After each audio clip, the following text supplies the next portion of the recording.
వెంకటేశ్వర స్వామి ముడుపు అంటే ఏంటి, అది ఎలా కడుతారు, ఈ వీడియోలో తెలుసుకుందాం.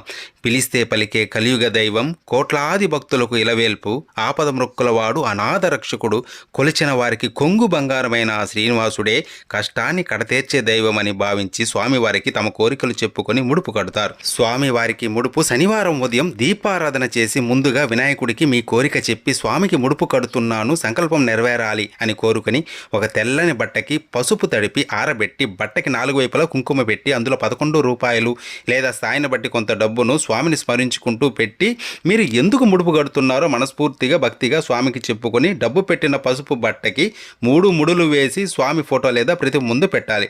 కోరిక తీరాక ముడుపుతో దర్శనానికి వస్తానని ముందే స్వామికి మాట ఇవ్వాలి. స్వామి అష్టోత్తరం గోవిందనామాలు ప్రతిరోజు చదువుకోవాలి. కోరిన కోరిక తీరిన తర్వాత స్వామి దర్శనం చేసుకొని ముడుపుతో పాటు కొద్దిగా వడ్డీని కూడా కలిపి స్వామిని తలుచుకొని ఉండిలో వెయ్యాలి.